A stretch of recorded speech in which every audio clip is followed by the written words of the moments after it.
Hello again. Since Keir Starmer became Prime Minister last month, I've seen any number of claims on the internet that he is really no more than a creature of the WEF and that he takes his instructions from Klaus Schwab. There is, of course, an excellent reason for this, and that is that Keir Starmer himself said less than 2 years ago that he actually prefers Davos to Westminster. In the description to this video, I give a link to a clip of film of Starmer talking to Emily Maitlis of the BBC in January 2023. And at 32 minutes and 23 seconds in, she asks him which he would choose, ideally, Davos or Westminster. He says that he prefers Davos because Westminster is too constrained. He then goes on to say something truly extraordinary. He dismisses Westminster, that is the House of Commons, as a tribal shouting place. This then is the Prime Minister's honest opinion of the country's legislature, its lawmaking body. He does not like it and would rather be in Switzerland with a lot of foreign globalists. That is peculiar enough and worrying for a leader of the opposition to feel that way. That his country's parliament is of less interest to him than a meeting of the World Economic Forum.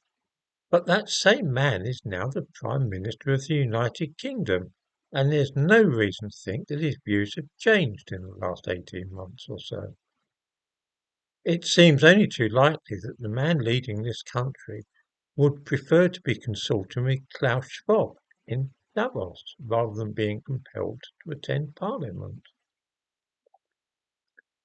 For readers who have only a vague idea what the World Economic Forum is about, world leaders get together there and plan stuff for the supposed good of the world. This happens every year. For example, the idea of the Great Reset was dreamed up at Davos. I dare say that some of those watching this will have seen the expression, "you will own nothing and be happy." This has been coined by people who are not favourably disposed towards the WEF and supposedly sums up the life which we can look forward after the Great Reset. I have no particular animosity towards Klaus Schwab, you understand.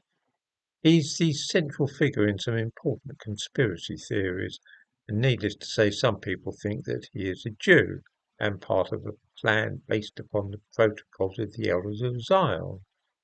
It is said that he works hand in glove with the Rothschilds as part of this. In fact, of course, he isn't Jewish at all, but Catholic.